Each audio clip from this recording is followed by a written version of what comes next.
TV Imaculada, o Evangelho em primeiro lugar.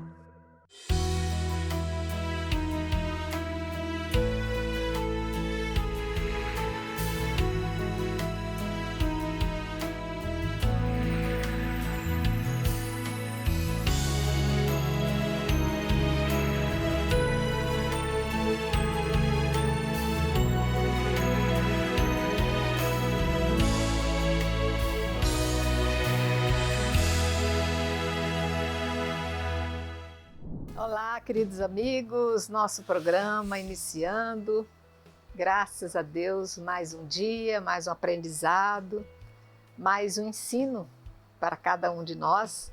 Contamos aqui com os nossos mestres para fazer esse acompanhamento. Aqui agradeço a presença da nossa professora Amélia. É muito bom estar aqui. Nosso padre Carlos, a quem agradeço também. E agradeço principalmente a sua presença, a sua audiência, a sua participação, aqueles nossos alunos já antigos e os novos que estão chegando. Continuem conosco. Nós saímos do livro de Josué, entramos no livro dos Juízes. E nós já tivemos duas introduções do livro dos Juízes, para nós entendermos a nova era, a nova forma de conduzir o povo, o direcionamento, os comandos. E agora vamos prosseguir no livro dos Juízes, entrando efetivamente nos capítulos que vão nos dizer quem foram os juízes e o que, de um modo geral, cada um deles fez de mais extraordinário, que mereça destaque, que mereça aqui a nossa atenção no dia de hoje. Então eu vou convidar vocês a pegarem a história dos juízes já ali no capítulo 3, só que já entrando na história de Otoniel, que vai ser do versículo 7 até o versículo 11. E eu vou ler para a gente poder, então, embasar nosso estudo de hoje. Aqui vai estar escrito: os israelitas fizeram o que é mal aos olhos de Yahvé. Esqueceram Yahvé, seu Deus, para servir aos Baais e às Azerás. Então a ira de Yahvé se acendeu contra Israel e os entregou nas mãos de Cusã-Rassataim, rei de Aram-Naaraim. E os israelitas serviram a Cusã-Rassataim durante 8 anos. Os israelitas clamaram a Yahvé, e Yahvé lhes suscitou um salvador que os libertou, Otoniel, filho de Senés, irmão caçula de Caleb. O espírito de Yahvé esteve sobre ele, e ele julgou Israel e saiu à guerra. Yahvé entregou nas suas mãos Cusã-Rassataim, rei de Arã, e ele triunfou sobre Cusã-Rassataim. A terra descansou por 40 anos. Depois Otoniel, filho de Senés, morreu. Então aqui é uma breve história, né? Você quer começar, Amélia? Dizendo para nós o que tem de assim, parece-me que há um relato muito histórico, exatamente como é que ele surgiu, no meio de quem, o que ele foi fazer. O que mais que a gente pode aprender desse texto aqui, ele sendo o primeiro dos juízes, né? Então, a gente, quando começa a estudar o livro de Juízes, a gente já vai perceber que tem um esqueminha clássico em todos os capítulos, né? Tá. Que vai repetir no livro de Reis também. Tá. O mesmo esquema. Aí você falou, os israelitas fizeram o que Yahvé reprova, ou a Bíblia está assim, fizeram mal aos olhos de Yahvé. Isso. Né? O que quer dizer isso? Tem uma dinâmica da história, como que eles falam, né? O povo tem uma consciência histórica, ele pecou. Pecou contra quê? Contra Deus, porque ele lá no Êxodo 20 falava, amarás o Senhor teu Deus, só ele. Então agora o povo está no meio de gente com um monte de Deus, o povo começa a adorar outros deuses. Então, tem uma consciência. Quando eles adoram outros deuses, deixa Yahvé de lado, eles... porque o Yahvé é o Deus que dá liberdade e dá vida para ele, libertação, né? Sim. Libertou o povo. E agora, quando eles adoram ídolos, você lê o nome de 2 aí, eles começam, tem um sistema social injusto, então começa a dar tudo errado. E aí ele tem consciência, nós pecamos. Qual foi o pecado? O pecado foi você esquecer que Yahvé é seu Deus. Aí tem um castigo. Qual é o castigo? Perda da liberdade. Não tem mais liberdade, porque agora você vira escravo. Quando você vai servir aos outros ídolos, você tem a escravidão que tinha no Egito. e morte. Porque você vira escravo, perde a liberdade. Aí você tem uma consciência, né? Então você volta à consciência, olha, onde foi que nós erramos, sabe? Né? Você vai descobrir que o erro foi você... Mas essa consciência tem quando está no limite do sofrimento, assim, que não aguenta mais. Aí vão clamar a Deus. Clama a Deus porque, olha, ele tem consciência, nós erramos. Nós deixamos Deus de lado e a Vé nos castigou. Mas aí vai ter a graça, porque Deus vai responder ao clamor deles. Deus respondendo ao clamor, Deus suscita um juiz, que enquanto aquele juiz viver, o povo não vai desviar. Nem para a direita e nem para a esquerda. É uma leitura deuteronomista, isso, né? Isso. Que vai repetir. Tá? Então, é essa consciência que eles têm. Então, tudo que nós vamos ler daqui para frente, vai falar da guerra, do sofrimento, vai ser assim. Enquanto o povo tem consciência que pecou, desviou do caminho de Deus, adorou outros deuses, né? Aí, por isso, estão castigados, perda da liberdade, vira escravo de novo. Aí, tem uma conversão. Por que será? Vão fazer memória. Né? Deus os castigou porque adoramos outros deuses. Aí vem a graça de novo. Deus suscita alguém especial. Aqui no caso, o primeiro que você leu foi o Otoniel, né? E fala de quem ele era. Quer dizer, servir a Baal, Astarte. O mundo é povoado de deuses. Quando você deixa o seu Deus de lado e adora os outros, porque cada rei de país, ele se intitula filho daquele Deus, seja filho de Baal ou de Astarte. Astarte é uma deusa, né? E Baal e Astarte são um casal. Tá. Que existe um mundo povoado de Deus que também tem, eles têm mulher, tem esposa, tem filhos, é o mundo dos deuses, né? Tá. Entendeu? Aí por isso que fala que a região ficou em paz durante um certo tempo, que no caso 40 anos, né? E até que Otoniel, filho de Cenez, morreu.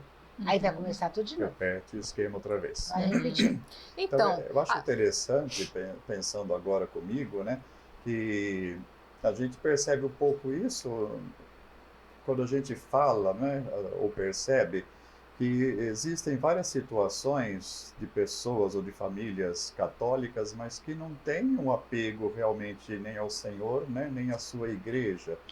Então é aquela coisa, né, quando está vivendo, né, das suas tradições, dos seus costumes, do seu trabalho, dia a dia, não se volta a Deus, né? Não participa de nenhuma comunidade, as orações são aquelas básicas do acordar e do dormir, né? Que graças a Deus se faz, mas assim, na hora que alguém adoece gravemente ou que morre alguém, daí tem a igreja pro 7º dia, tem chamar o padre para fazer a bênção do corpo, né? E assim por diante, e passou isso, pronto, passou tudo de novo, voltamos à nossa rotina, né?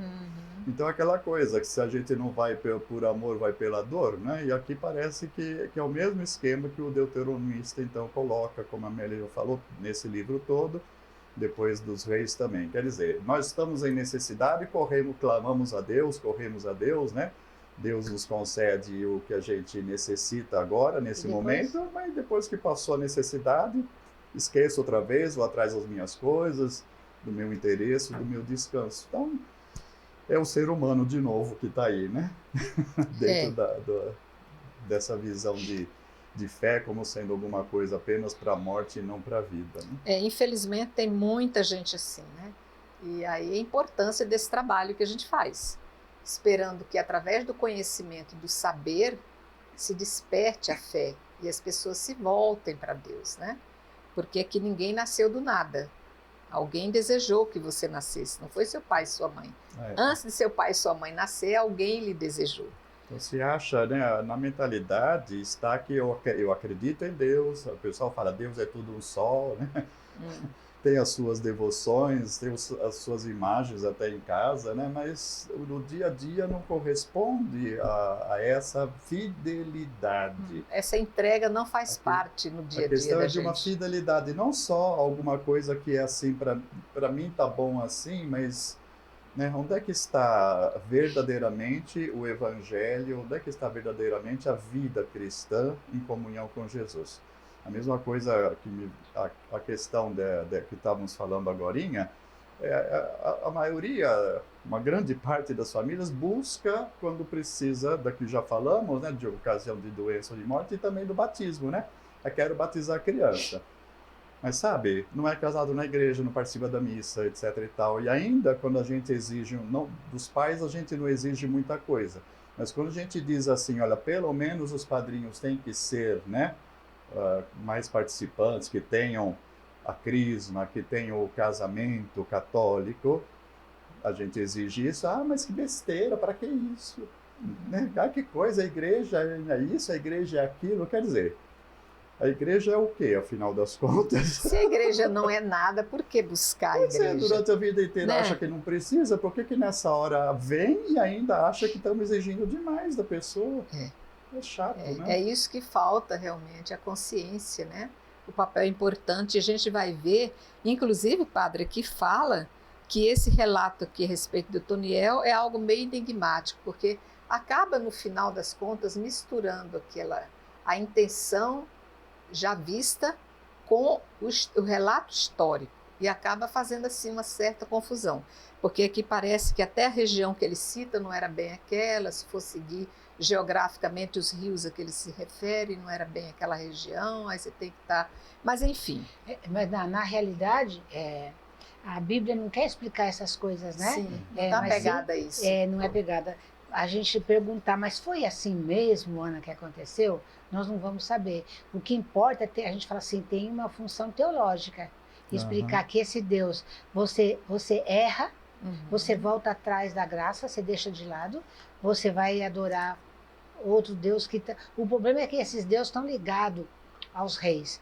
E o rei quer o quê? Ele quer poder, ele quer ser mais. E ele oprime você para conseguir o que ele quer. A gente viu isso no livro do Êxodo, a história do faraó do Egito. E os deuses ali de Canaã são assim. Então aí tem que entender, nós pecamos, vamos clamar a Deus agora. É a graça, Deus dá a graça, Deus acorde tudo. Mas aí, enquanto aquela pessoa está cuidando, parece que tem que ter uma organização. Quando não tem nenhuma pessoa que coordena, que ajuda, desvia do caminho. Aí precisa alguém que coloca. Até porque, penso eu, que aqui o povo já cresceu muito e o povo já tomou posse da promessa, né? Então agora, não mais só um condutor, no caso de Moisés, não mais só um substituto, um excelente condutor no caso de Josué, mas agora efetivamente começar a distribuição desses mandatários em função das tribos que foram divididas, né? Porque lembra, cada tribo ela tem um que coordena. Exatamente. E a tribo é formada de várias famílias, né? A gente chama de vários clãs. Isso. Tá. A sua família junto com a minha, do Padre Carlos, com todo mundo, formam um clã. Tá. Então, e agora eles estão distribuídos em clãs. Então, cada um deles tem um responsável, mas precisa ter alguém, né? Lembra Moisés no deserto, estava fazendo tudo sozinho, se arrebentando? Aí ele aprendeu que ele tinha que escolher homens capazes, temente a Deus, tá? Então cada tribo tem um responsável e eles elegem um juiz, não é rei, não pode ter rei, não é monarquia. Um juiz que vai ajudar o povo a não desviar. No pequeno clã resolve seus problemas, um caso maior o juiz resolve. E aqui nesse caso escolher esse Otoniel, que nós lemos, né, que era aquele que vai ajudar o povo. Então a mensagem que está é essa, o povo se desvia e quando pede tem um pecado, tem uma conversão e tem a graça. Isso, Deus atende. Então nós já vamos para o segundo juiz, a Ode. Os israelitas recomeçaram a fazer o que era mal aos olhos de Yahvé, e Yahvé fortaleceu Eglon, rei de Moabe, contra Israel, porque faziam o que era mal aos olhos de Israel, de Yahvé. Eglon uniu a si os filhos de Emon e Amaleque, marchou contra Israel, venceu-o e tomou posse da cidade das palmeiras. Os israelitas serviram Eglon, rei de Moabe, 18 anos. Então os israelitas clamaram a Yahvé, e Yahvé lhe suscitou um salvador, a Ode, filho de Gera, benjaminita, homem canhoto. Por seu intermédio, os israelitas enviaram o tributo a Eglon, rei de Moabe. A Ode fez para si um punhal de 2 gumes, com o comprimento de um côvado, cingiu debaixo da roupa do lado direito. Foi depois levar o tributo a Eglon, rei de Moabe. Eglon era muito gordo. Uma vez entregue o tributo, A Ode despediu as pessoas que o trouxeram, mas ele, ao chegar aos ídolos que estão perto de Gilgal, voltou e disse: Tenho uma mensagem secreta para ti, ó rei. O rei disse: Silêncio! E todos os que se achavam perto dele saíram. A Ode aproximou-se. O rei estava sentado na sala de cima, que era mais arejada, reservada só para ele. A Ode lhe disse: É uma palavra de Deus que trago para ti, ó rei. O rei se levantou imediatamente de sua cadeira. Então a Ode estendeu a mão esquerda, apanhou o punhal acima da coxa direita e cravou no ventre do rei. Até mesmo o punho entrou com a lâmina, e a gordura se fechou sobre ela, porque a Ode não tinha retirado o punhal do seu ventre. Então os excrementos saíram. A Ode saiu pelo vestíbulo, tendo fechado atrás de si as portas da sala de cima e trancado o ferrolho. Quando ele saiu, os servidores voltaram e observaram que as portas da sala de cima estavam trancadas com o ferrolho. Disseram: Sem dúvida, ele cobre os pés no retiro da sala arejada. Esperaram até ficar inquietos, porque nem sempre ele abria as portas da sala de cima. Por fim, tomaram a chave e abriram. O seu senhor jazia por terra morto. Enquanto eles ficaram esperando, a Ode escapara. Alcançou os ídolos e chegou com segurança à Seira. Assim que chegou, tocou trombeta na montanha de Efraim, e os israelitas desceram com ele da montanha, ele à frente. E ele disse-lhes: Segui-me, porque Yahvé entregou o vosso inimigo Moabe nas vossas mãos. Eles o seguiram, pois, e cortaram para Moabe a passagem dos vãos do Jordão, e não deixaram passar ninguém. Nessa ocasião, feriram cerca de 10.000 homens de Moabe, todos robustos e valentes, e nenhum escapou. Nesse dia, foi assim subjugado Moabe pela mão de Israel, e a terra viveu em paz 80 anos. Aqui só me chama a atenção como é infrutífero a gente querer ascender a altos postos, porque há um destino para cada um de nós, né? Há uma vontade de Deus sobre a vida de cada um de nós. E aqui há uma morte tão triste, né? De forma tão pouco relevante, tão pouco honrosa. Esse relato ele é muito burlesco, ou seja, ele está fazendo uma zombaria, né, de Moabe, principalmente então do rei Eglon. É muito interessante que o significado do nome Eglon, desse rei, é bezerro. E veja bem que era muito gordo. Era um bezerrão. Era o bezerro cevado para matança. Estava no ponto. E o modo, né, como enfia na barriga, diz até que saíram os excrementos, né, Isso, etc. E tal. Então é uma gozação imensa, né, que se faz então desse rei, dessa dominação, né, que houve ali na parte norte, então, por meio desse relato. Então ele tem que ser lido nessa chave de zombaria, né, que se faz aqui, dizendo no final das contas que apesar de terem dominado durante 18 anos, foi uma vergonha enorme, né, desse povo que ali invadiu. E é interessante ainda, né, que depois desse relato burlesco aqui, até às vezes desagradável, meio rude, né, digamos assim, ele vai ainda colocar que existiu essa ação que foi praticamente isolada somente de Aode mesmo, né, individualmente, que fez isso, na hora de pagar o tributo, arranjou esse estratagema de ter alguma coisa a comunicar, mas depois então que ele foge, né, que ele já vai para o lado do Jordão, daí que aparece, né, ali no versículo 27, que chama Efraim, né, para ajudar a perseguir os moabitas que estão em fuga diante da morte então do rei. Veja que o rei, né, Eglon, no caso, tem um palácio estabelecido na terra, Sim. né, das tribos de Judá, Então, quer dizer, 18 anos já tinha estabelecido ali não a sua corte, mas, né, um local onde ele ia com constância para recolher os tributos e assim por diante. Mas aí depois, só na fuga, que ele vai chamar a tribo de Efraim para combater aqueles que estão em fuga, e diz aí que matam ou que ferem 10 mil homens, né, pelo menos nessa fuga. E onde que eles fazem o cerco? Diz aí os vãos, né, os vãos do Rio Jordão, ou seja, o Rio Jordão, apesar que para nós aqui no Brasil parece pequeno, para a região ele era grandinho, né? É uma região com pouca água, poucos rios. Então havia lugares onde atravessá-lo seria mais fácil, menos profundo, etc. Isso, Então ali é que sabem que eles vão ter que passar por ali e fazem o cerco para essa derrota do exército que estava lá. E é um exagero, né? 10 mil homens. É isso que eu estava lendo aqui, exatamente, no versículo 29.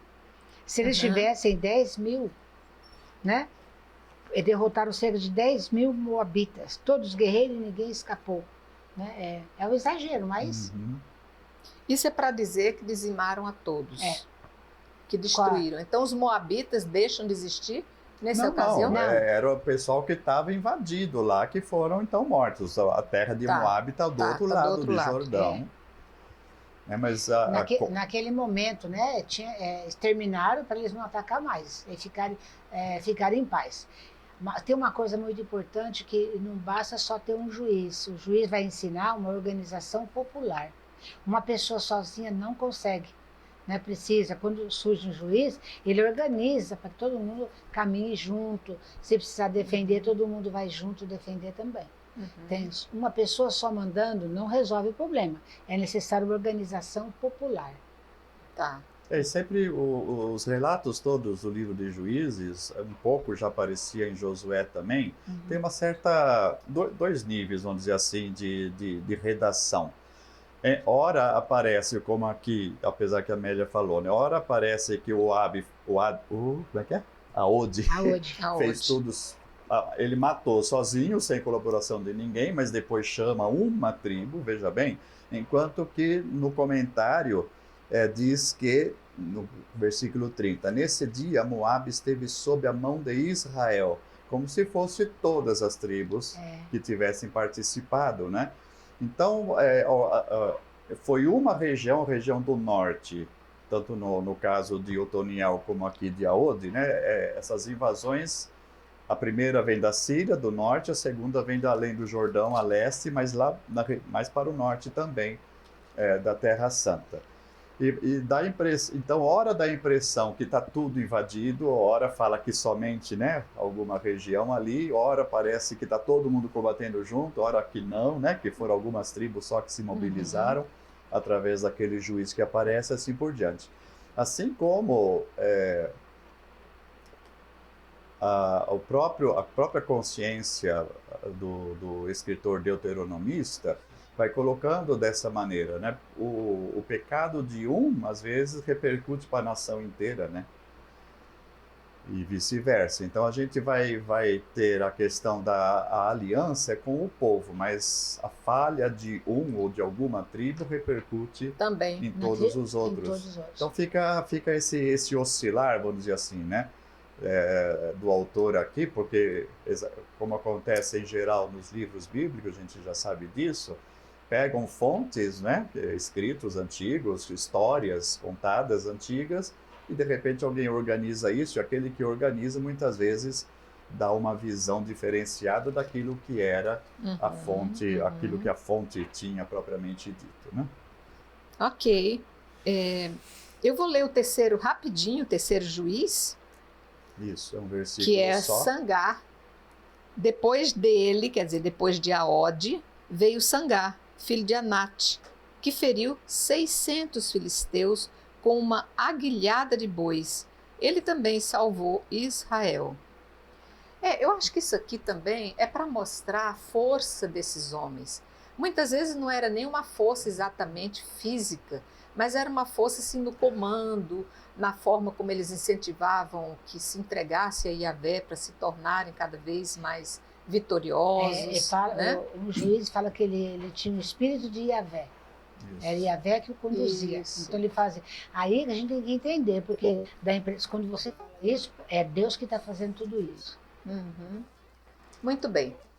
Vamos prosseguir os juízes, mas depois do nosso pequeno intervalo e a gente já volta.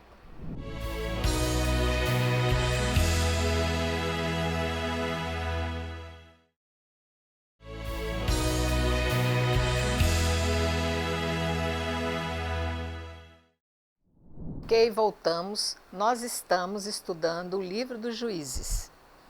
Já, como eu expliquei no início do programa, nós já passamos pelas duas principais introduções. Nós estamos agora vendo cada juiz, o que operou e o que fez de maior destaque, a ponto de merecer estar aqui nessas preciosas páginas. Vamos agora sobre Débora e Baraque, no capítulo 4. Depois da morte de Aode, os israelitas recomeçaram a fazer o que era mal aos olhos de Yahvé, e Yahvé os entregou a Jabim, rei de Canaã, que reinava em Azor. O chefe de seu exército era Sísara, que habitava em Arozé-Goim. Então os israelitas clamaram a Yahvé, porque Jabim tinha 900 carros de ferro e tinha oprimido duramente os israelitas durante 20 anos. Nesse tempo, Débora, uma profetisa, mulher de Lapidó, julgava em Israel. Ela tinha sua sede à sombra da palmeira de Débora, entre Ramá e Betel, na montanha de Efraim, e os israelitas vinham a ela para obter justiça. Ela mandou chamar Baraque, filho de Abinoém, de Sedes, em Neftali, e lhe disse: Yahvé, Deus de Israel, não te ordenou, vai, reúne o monte Tabor e o toma contigo 10.000 homens dentre os filhos de Naftali e os filhos de Zabulon?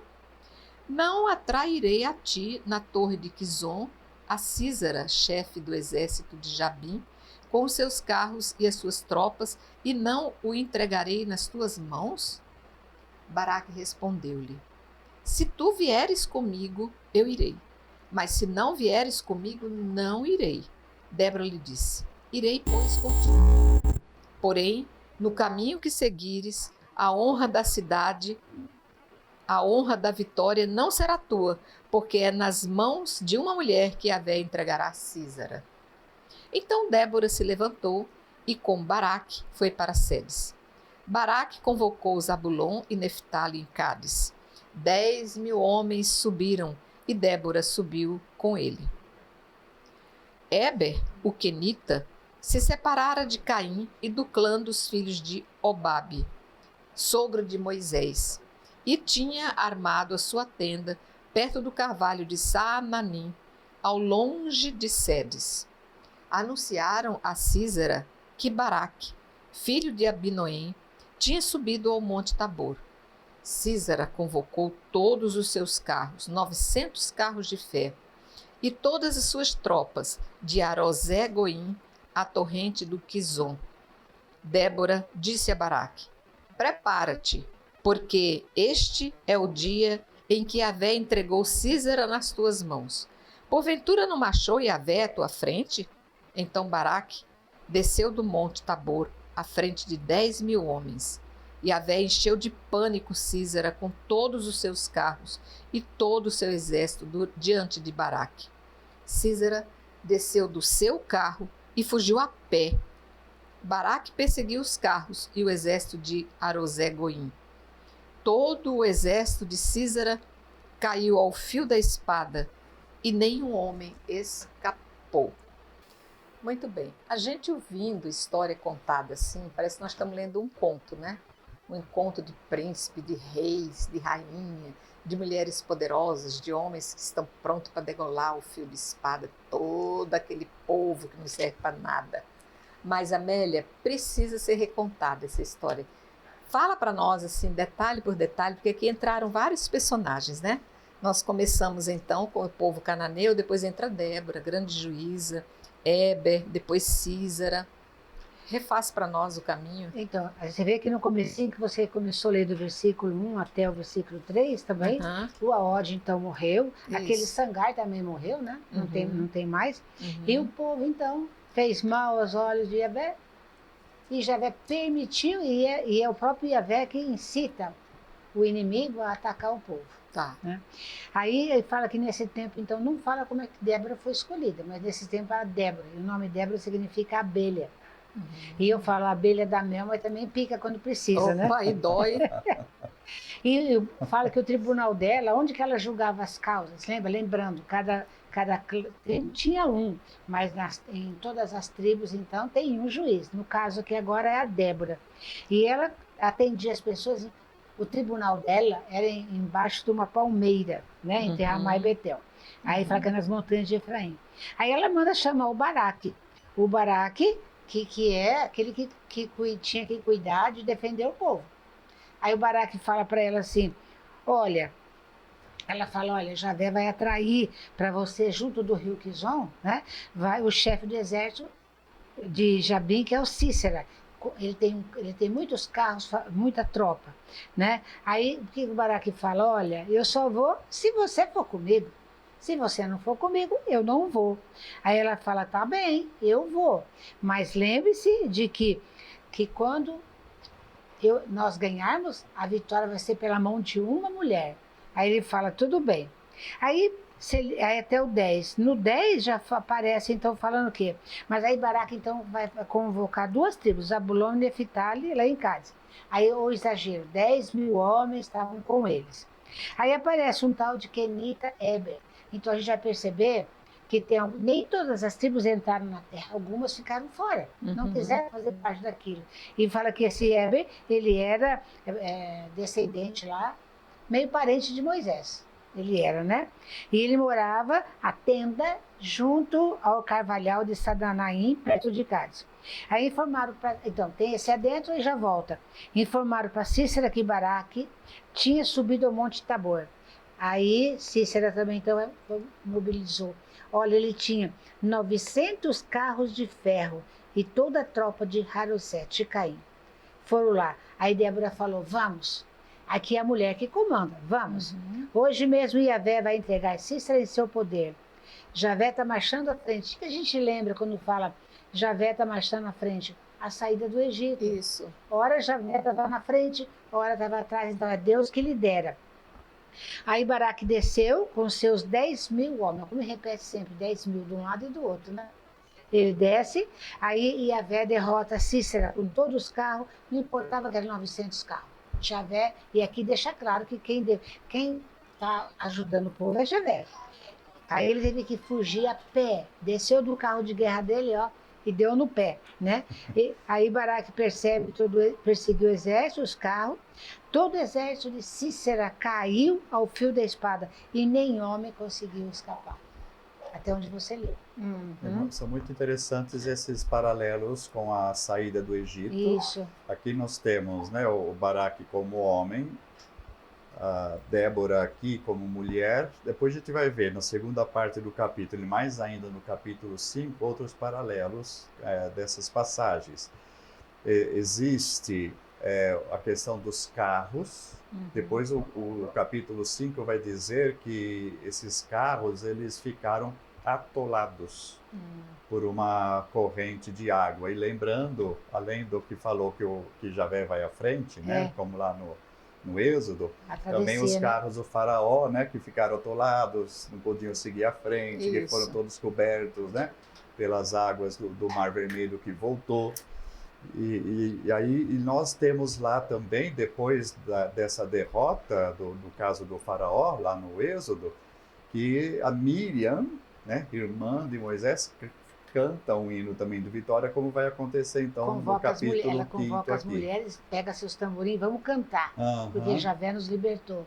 Então aqui tem várias coisas assim que marcam esse paralelo como sendo quase praticamente um novo êxodo, uma nova vitória sobre um exército muito maior, né? Muito poderoso, mas né? que Javé então ele desbarata e vence a todos. E aí outra vez não sobrou nenhum, né? Como fala ali no final, mesma coisa lá dos carros e cavaleiros do faraó. Muito bem, então vamos entender a morte de Císara, que vai acontecer agora, a partir do versículo 17. Císara, entretanto, fugiu a pé em direção à tenda de Jael, mulher de Eber, o Quenita, porque havia paz entre Jabim, rei de Azor, e a casa de Éber, o quenita. Jael, saindo ao encontro de Sísara, disse-lhe: Fica, meu senhor, fica comigo, não temas. Ele entrou na tenda com ela e ela o cobriu com um tapete. Disse-lhe ele: Dá-me um pouco d'água, peço-te, tenho sede. Ela abriu o odre onde estava o leite, deu-lo a beber e o cobriu de novo. Disse-lhe ele: Põe-te à entrada da tenda, e se vier alguém e te perguntar: Há algum homem aqui? Responderás: Não. Mas Jael, mulher de Éber, pegou uma estaca da tenda, apanhou um martelo e, aproximando-se dele mansamente, cravou-lhe na têmpora a estaca até que penetrou na terra. Meu Deus do céu! Ele dormia profundamente, ainda bem que não viu, vencido pelo cansaço, e assim morreu. E eis que surge Baraque, perseguindo Sísara. Jael saiu ao seu encontro e disse-lhe: Vem, eu te mostrarei o homem que procuras. Ele entrou com ela. Sísara jazia morto com a estaca na têmpora. Assim, Deus humilhou naquele dia Jabim, rei de Canaã, diante dos israelitas. A mão dos israelitas pesava cada vez mais duramente sobre Jabim, rei de Canaã, até que exterminaram Jabim, rei de Canaã.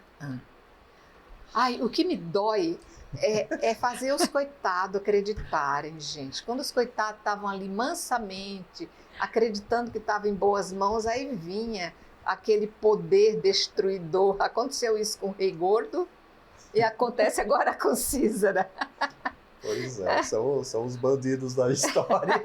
Os bandidos aqui levam uma pior, né? Uhum. E a gente fica feliz, claro, porque a gente está vendo Yahvé atuando através de seus homens, de suas mulheres valentes que acreditam nele, que se deixam conduzir por ele. E vem a vitória de Deus. Hoje não é diferente não, né?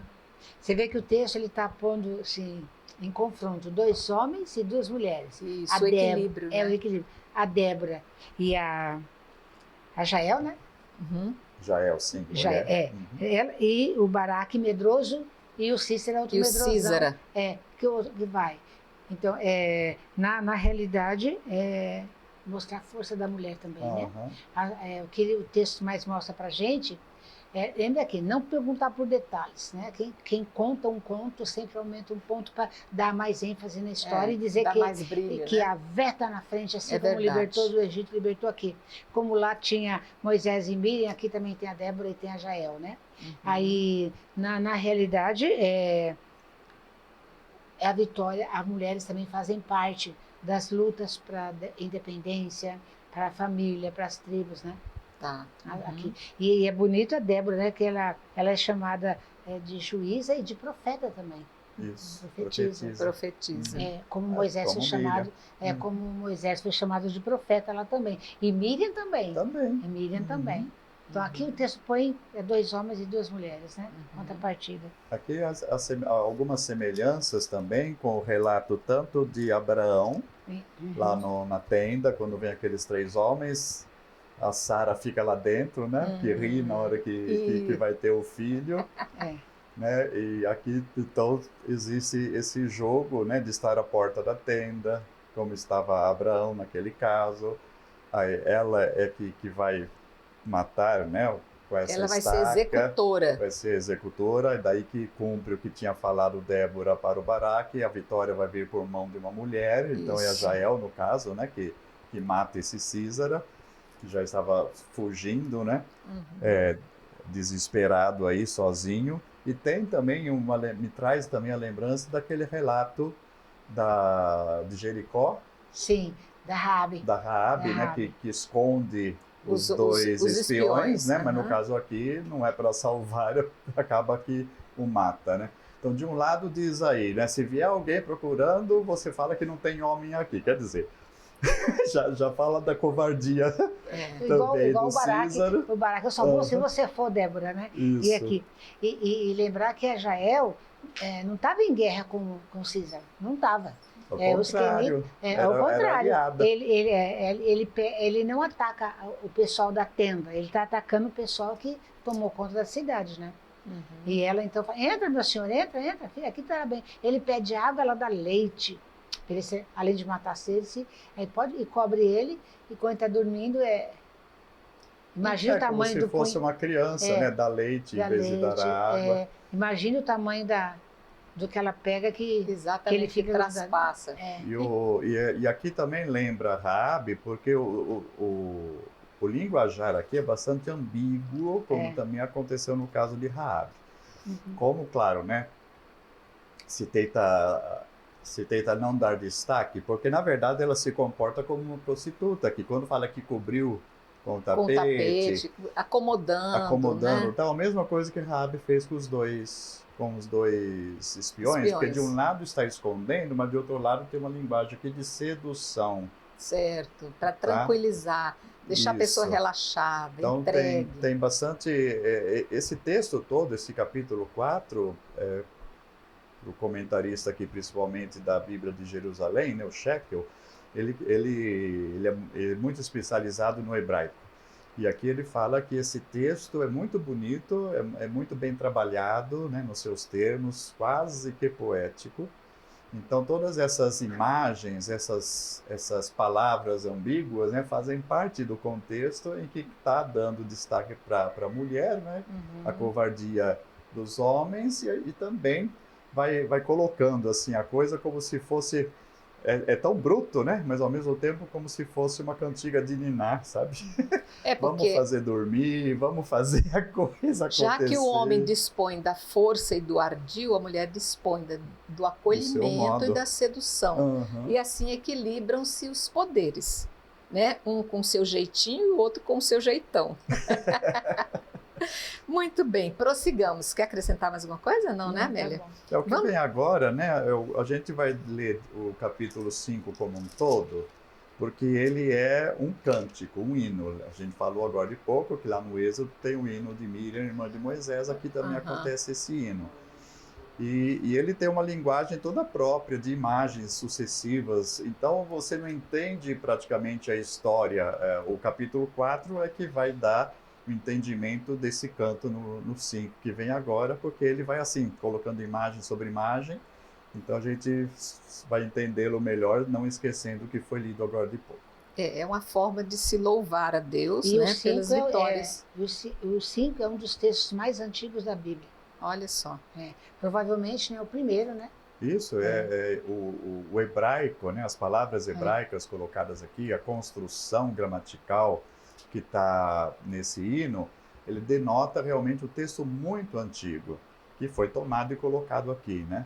Então, como ela disse, esse mesmo autor, o Shekel, fala que talvez seja de texto escrito, não de tradições, né?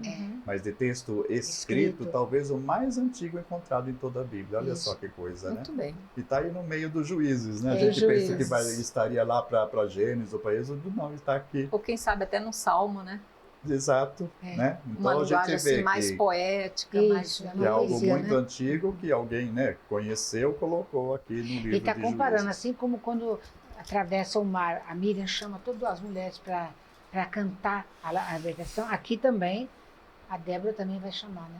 É uma forma bonita de fechar esse capítulo que enaltece o trabalho da Débora como uma mulher.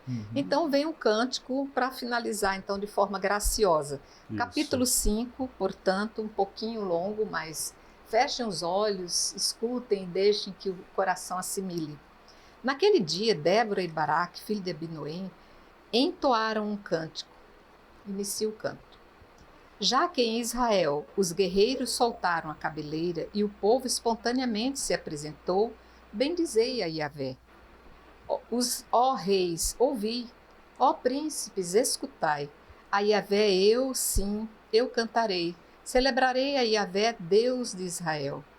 Yahvé, quando saístes de Seir, quando avançastes nas planícies de Edom, a terra tremeu.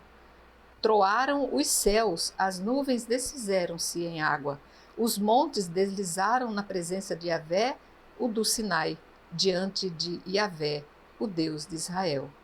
Nos dias de Sangar, filho de Anate, nos dias de Jael, não existiam mais caravanas. Aqueles que andavam pelos caminhos seguiam tortuosos atalhos.